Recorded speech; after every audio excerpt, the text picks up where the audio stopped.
O programa a seguir tem classificação indicativa livre.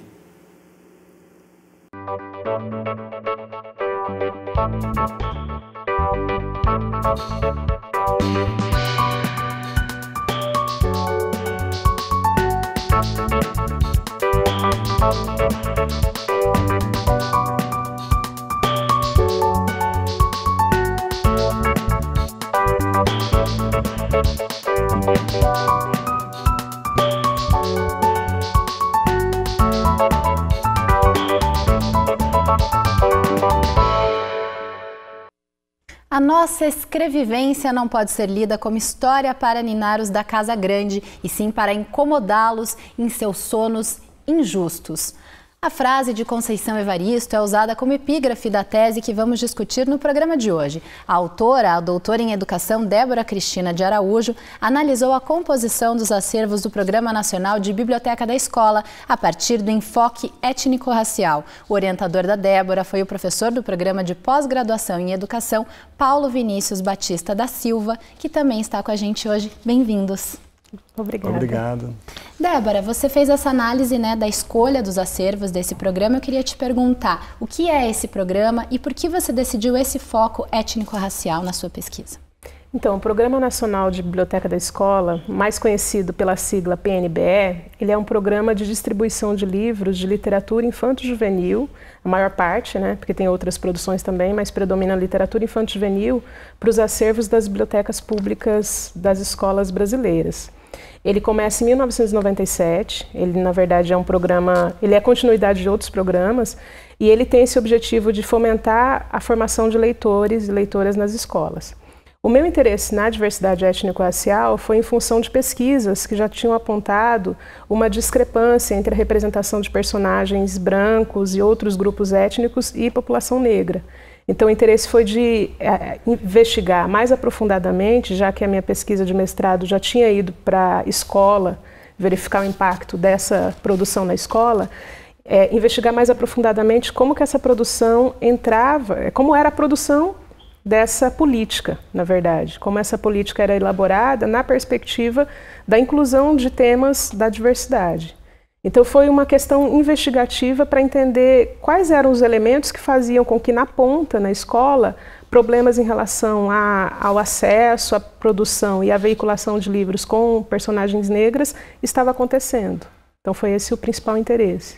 Professora, e nesse trabalho que ela realiza, né, de identificar como que se dá a escolha desse acervo, né, do programa, ela fala também sobre estratégias de racialização. O que são essas estratégias? O que significa esse conceito?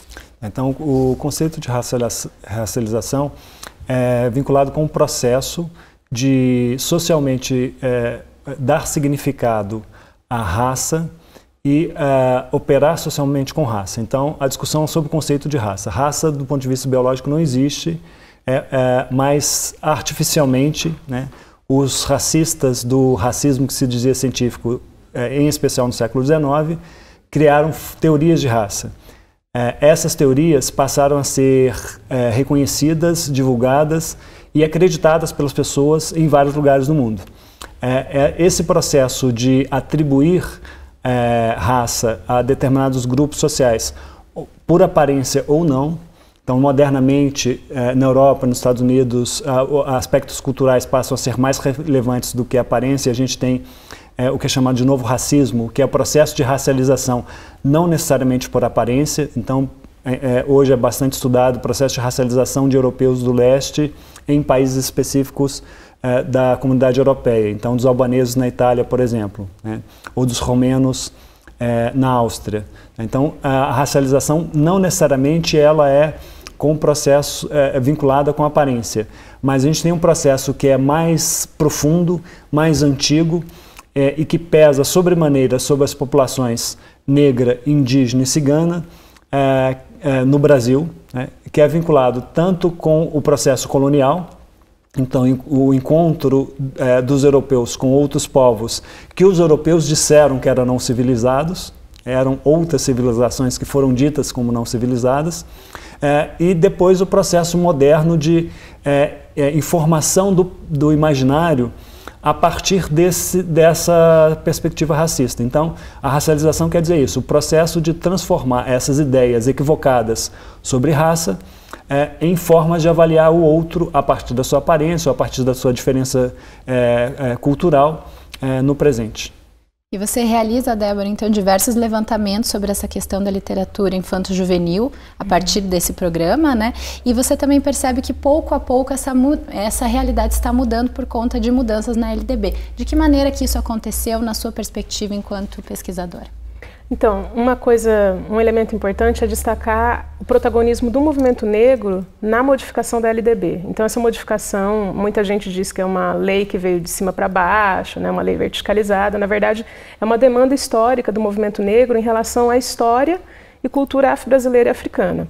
Então, a partir desse momento, em 2003, quando é assinada essa lei, alguns impactos leves começam a acontecer nas escolas.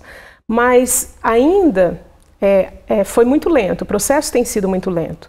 Mas, de alguma forma, o mercado editorial brasileiro ficou atento a isso.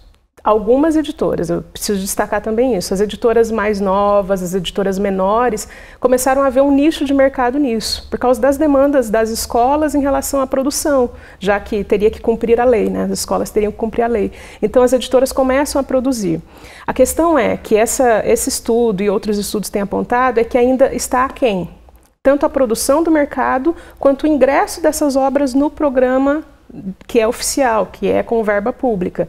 Então, ainda a gente vê um grande dilema. Assim, nós já temos mais de 12 anos de registro, né, de uma lei que torna obrigatório a presença e a ênfase na história e cultura afro-brasileira e africana, mas na prática ainda nós temos um grande problema. Mas é possível ainda, temos que olhar de uma forma otimista, estamos, né, passando por um processo de modificação que o futuro tende a ser mais positivo do que o passado. E por outro lado, professor, a academia, né, cientificamente procura entender essas questões, elaborar essas questões de uma forma mais consistente. O que se faz hoje em termos de pesquisa com relação a essa temática? Então, a discussão sobre racismo no Brasil, nos anos 50, quando tiveram as primeiras pesquisas que discutiram a desigualdade racial, algumas pesquisas se preocuparam com o racismo nos livros didáticos. Então, as primeiras pesquisas são vinculadas com um grande projeto que era chamado de Projeto Unesco. E aí a gente já teve alguns pesquisadores brasileiros que se preocuparam em olhar livro didático e ver como é que era a representação da população branca e negra e indígena e como isso era apresentado para as crianças. E um conceito importante que aparece lá é que já naquele período não tinha praticamente nenhuma expressão de racismo explícito. As formas de hierarquia racial que aparecem são as formas implícitas. Então, o silêncio sobre a população negra e indígena, a população negra e indígena praticamente não existe, e quando aparece ou de forma estereotipada ou com hierarquia racial. Então, todos os lugares de poder são ocupados por pessoas brancas, isso continua, né? Então, nos anos 80, uma pesquisadora muito importante sobre essa temática, que a Fulvia Rosenberg, ela fez uma grande pesquisa sobre literatura infanto-juvenil no Brasil, pegando uma amostra com 30 anos de produção de livros para crianças, e ela formula o conceito de branquidade normativa, né? Ela vai dizer que a principal forma de discriminação é o estabelecimento do branco como norma de humanidade de uma forma naturalizada. E isso é tão forte, forte a naturalização, que isso está presente nessas produções, né? Muitas vezes os livros são pensados para uma criança branca. Você não imagina o leitor como uma criança brasileira, que é uma criança diversa, que são crianças com formação de identidade diversa, com afiliações diversas, com aparência diversa, cores diversas, famílias diversas. A gente pensa num modelo, sempre nesse modelo eurocêntrico, como um modelo que está presente e soberano nos discursos. Até as pesquisas contemporâneas, muitos dos resultados das nossas pesquisas, de várias dissertações que eu orientei, de pesquisas que eu mesmo realizei, elas vão pegar esse elemento dessa norma branca como uma norma que praticamente não se mexe, tem pouquíssimos avanços em termos da quebra dessa norma, né? Então, na literatura infantil e juvenil, nas pesquisas que a gente fez, praticamente não tem quebra disso. Nos livros didáticos, nos livros mais recentes, a gente começa a observar algumas quebras, por exemplo, com mais frequência na apresentação das famílias negras. Em tempos atrás, eu cheguei a escrever que havia quase que uma proibição tácita de colocar os personagens negros em família. E a gente já observa hoje personagens negros que são valorizados nos seus aspectos fenotípicos, muitas vezes até que têm papel social valorizado dentro do enredo que eles aparecem no livro didático ou na literatura infantil e começam a aparecer em família, né? Então a gente tem uma literatura que é minoritária, que é essa produção que a Débora falou, que começa a apresentar isso também. Agora, quando a gente faz uma leitura mais ampla, vendo essa literatura que começa a existir dentro daquilo que é distribuído para as escolas, no caso da pesquisa que a Débora fez, ou daquilo que que existe disponível no mercado em outras pesquisas, a gente percebe que é muito minoritário e que continua sendo um contradiscurso que pouco afeta as formas de hierarquização racial hegemônicas. Bom, Débora, então você decidiu fazer esse estudo, né, do processo de escolha desses livros. Como que funcionou a tua análise, que foi bastante diversa, com vários métodos, né? E o que você conseguiu perceber de uma maneira geral? Então, a intenção inicial era de trabalhar com entrevistas, supondo que já havia hipótese de que um elemento possível era a dissimulação. Os agentes produtores da política do PNBE iriam enveredar para discursos de dizer que não, nós estamos fazendo o máximo, né? O nosso esforço é muito grande. Só que, para além desse desafio, que essa hipótese que aconteceram outras situações que foram mais graves, que foi o silêncio. Então, certos setores que são envolvidos com a produção da política se negaram, se omitiram de produzir qualquer declaração. Então, esse foi um elemento que foi um grande desafio para nós conseguirmos analisá-lo isso do ponto de vista acadêmico, do ponto de vista, né, da pesquisa. Então, o silêncio foi um elemento analisado como um fator do racismo institucional, que possibilita dificuldades grandes no sentido de a política ser transparente, né, da produção da transparência, da isonomia de uma política. Nós não conseguimos, então, descobrir, né, o que pensam. Por outro lado, evidencia a grande dificuldade dessa discussão, da diversidade étnico-racial nesses setores.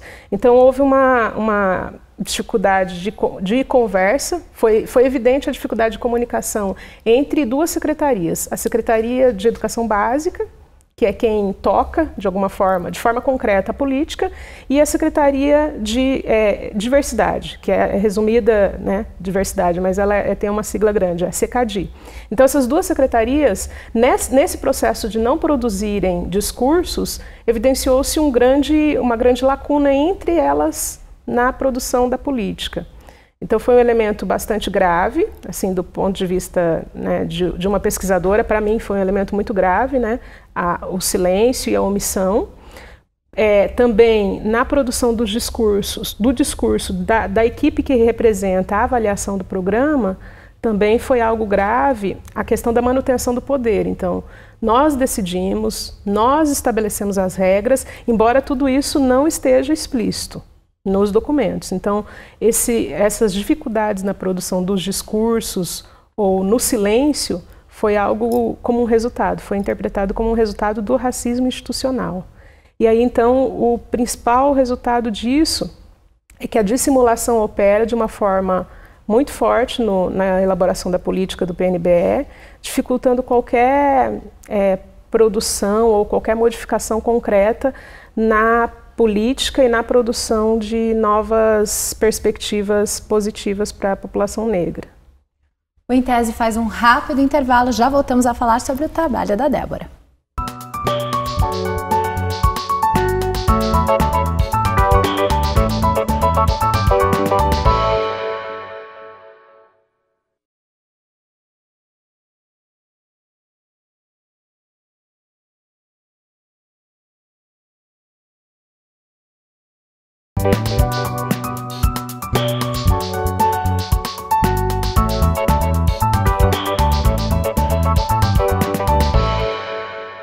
Quem escolhe os livros que chegam até as escolas públicas brasileiras? Como funciona o processo de seleção? Quais são os fatores levados em conta? Como a questão étnico-racial é tratada?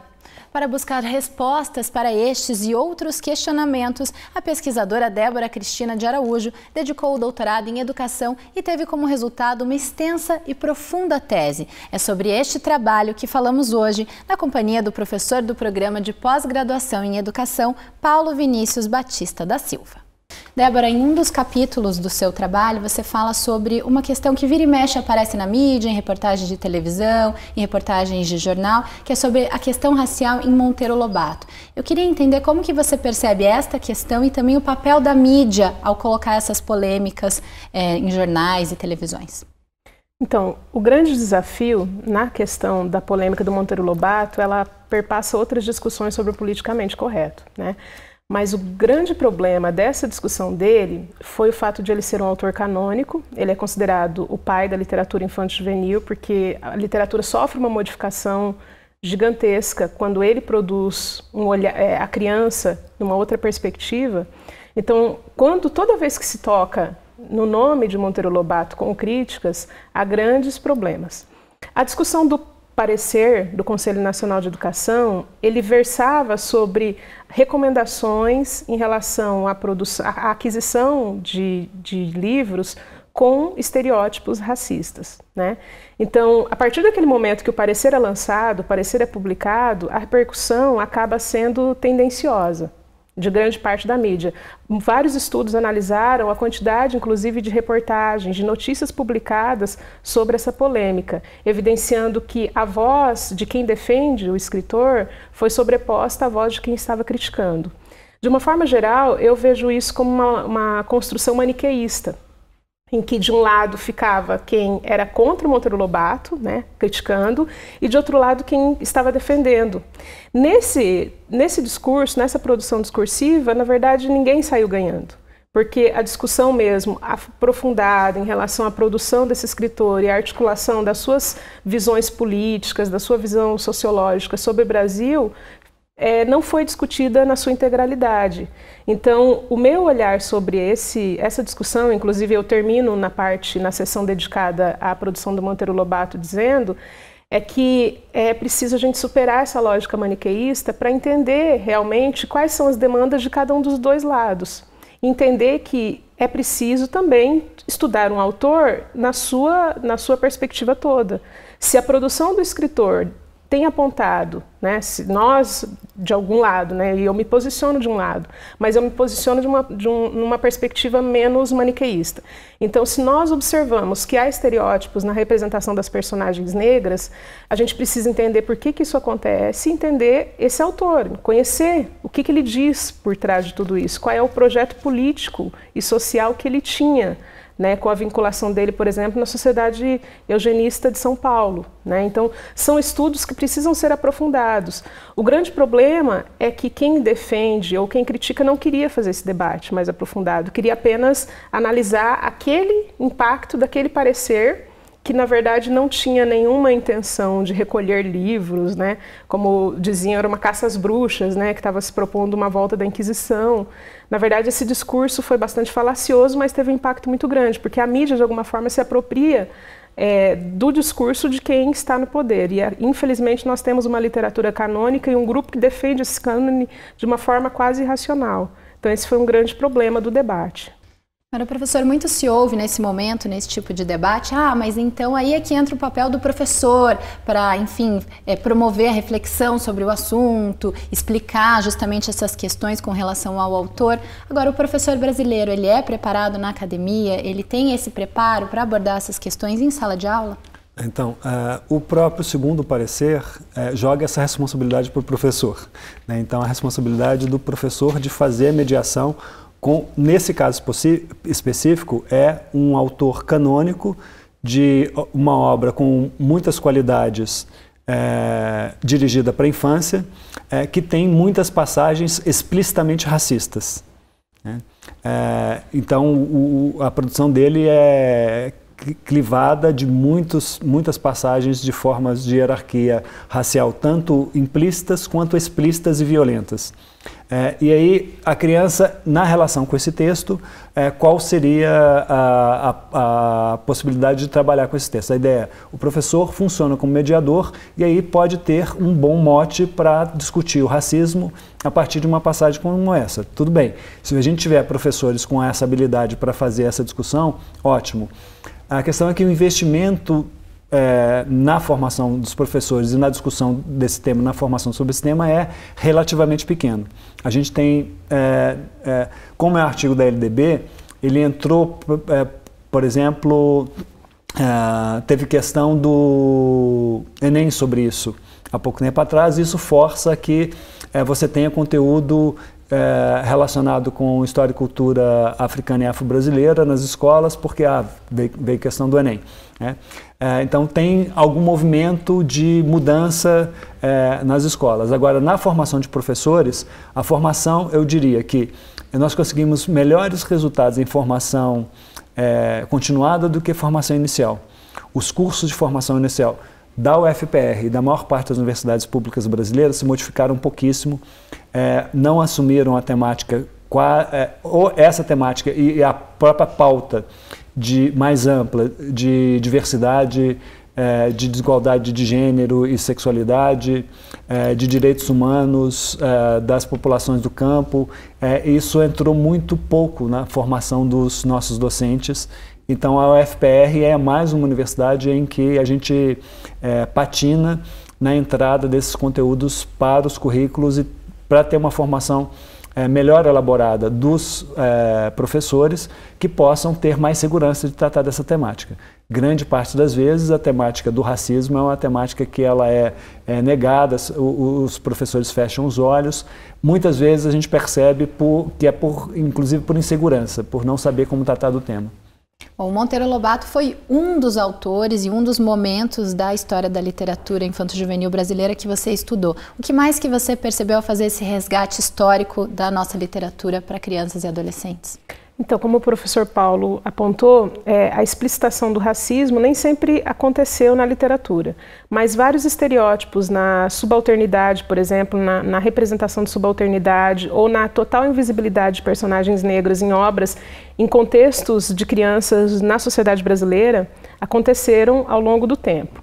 Em alguns momentos isso ficou mais latente, em outros momentos inverteu-se. A representação de personagens negras acontecia, mas sempre na posição de vulnerabilidade. Então era um morador de rua, era aquele menino que vivia situações de violência muito fortes. Então isso operou-se muito bem e por muitos anos, principalmente a partir da década de 70. Nesse segundo momento da Lei 10.639, que modificou a LDB, nós conseguimos ver uma inserção de personagens negras, ainda em posições de subalternidade ou de estereótipos, mas com alguns avanços. Então hoje a gente tem, por exemplo, é possível nós vermos já livros de literatura africana, de crianças ou de personagens africanos em contextos africanos. Então nós podemos ver isso nas bibliotecas, em uma quantidade desproporcional, mas é possível. Só que ainda tem um outro elemento que inclusive na tese eu não consigo aprofundar, mas eu sugiro isso no final para outras pesquisas, que o ingresso dessa literatura de origem africana, ela vem por escritores africanos brancos. Então é um outro elemento para ser investigado. Em que medida essa produção tem chegado e com qual contexto? E inclusive a gente tem que discutir sobre qualidade, sobre um elemento latente nos resultados é a questão da militância versus qualidade literária. Então muito tem se questionado sobre a entrada desses livros, porque eles teriam ilustrações belas, mas teriam aquele resquício de militância, como isso é apontado por uma entrevistada na tese. Ela diz que resquícios de militância acabam prejudicando a qualidade literária. Então é preciso investigar um pouco melhor o que seriam esses resquícios de militância. Porque, por exemplo, quando a gente fala na representação de Monteiro Lobato, na qualidade literária dele, nós vemos resquícios de militância na questão da alfabetização, na questão do projeto eugenista dele em relação, por exemplo, a obras como O Presidente Negro, ou em outros projetos que ele tinha de tentar defender a sua perspectiva. Então, o que é a militância? Então esse é um elemento que ficou no ar ainda assim para ser uma investigação mais aprofundada. De qualquer modo, nós estamos vendo mudanças, ainda aquém do desejado e ainda aquém do esperado para o século XXI. Então é um grande desafio ainda que nós temos pela frente. E eu queria saber, na verdade, como que você imagina, enquanto pesquisadora, que seria o processo ideal e que caminho que a sociedade precisa percorrer para atingir esse processo ideal? Então, talvez o grande elemento de todo esse trajeto seja a modificação nos critérios dos editais, então da composição das equipes de avaliação. Hoje o MEC contrata uma instituição de ensino superior, uma universidade de ensino superior, para fazer esse processo de avaliação. E nesse processo incluem-se pesquisadores do Brasil todo, pesquisadores e pesquisadoras do Brasil todo. A questão é que não há um critério explícito de escolha de representantes de demandas da diversidade. Então, por exemplo, é possível que uma pessoa que seja especialista com mestrado ou doutorado em letras participe, mas uma pessoa especialista com mestrado ou doutorado em letras que seja vinculada a uma entidade do movimento negro ou a um movimento de mulheres ou LGBT não pode entrar. Não é que não pode, não há uma explicitação desse ingresso. Então, nisso, o olhar daquele pesquisador ou daquela pesquisadora fica muito condicionado à sua formação e não ao seu interesse, às suas demandas, à sua concepção de sociedade. Então, precisaria primeiro haver uma modificação severa nos critérios para demarcar o ingresso de setores que tanto questionam, né, a ausência de si no programa, e também haver uma modificação no entendimento da diversidade étnico-racial por parte do MEC. Porque foi possível perceber que cada secretaria entende a diversidade de um jeito. Para alguns, a diversidade tem que ser tratada como algo à parte. Então, entra, por exemplo, por meio de um PNBE temático, que é a compra específica de livros para trabalhar com a diversidade étnico-racial, mas eles ficam à parte do programa que eu convencionei chamar na tese como PNBE tradicional. Então, compram-se livros para atender às demandas dos sujeitos da diversidade, mas mantemos o PNBE tradicional nos mesmos moldes. Então, é preciso que as duas secretarias envolvidas, a Secretaria da Educação Básica e a Secretaria que cuida das demandas da diversidade, convirjam na questão do seu conceito de diversidade. Então, acho que ali é o primeiro momento, para que uma coisa não fique paralela à outra, porque a impressão que dá em certos momentos é que duas secretarias concorrem dentro do Ministério da Educação. Então, esse seria o grande mote assim, para mudanças.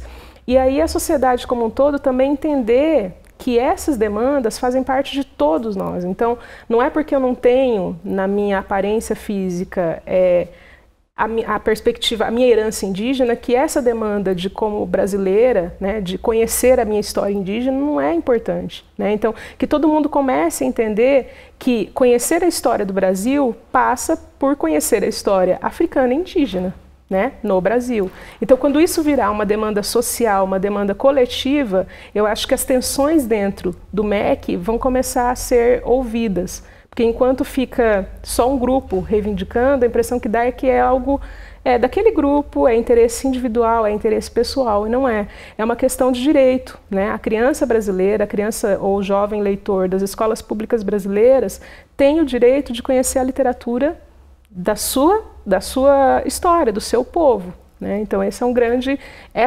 Talvez é meu sonho, assim, meu desejo. Inclusive na tese eu digo que a vontade é de fechar o livro, assim, fechar essa tese e só abri-la quando daqui uns anos tudo estiver mudado, né? É um desejo assim meio quase utópico, mas era uma perspectiva que eu desejava. Débora, obrigada pela participação, parabéns pelo trabalho. Obrigada, professor Paulo. Nós que agradecemos pela abertura para estar aqui com você. Muito obrigada. Hoje o programa apresentou a tese de doutorado da Débora sobre literatura infanto-juvenil e política educacional a partir do foco das estratégias de racialização. O trabalho completo está disponível no banco de teses da UFPR e pode ser acessado por qualquer pessoa. O Em Tese volta na semana que vem para apresentar os estudos científicos desenvolvidos por pesquisadores da Universidade Federal do Paraná. Acompanhe a programação da UFPR TV no nosso Facebook e na nossa página. Até a próxima!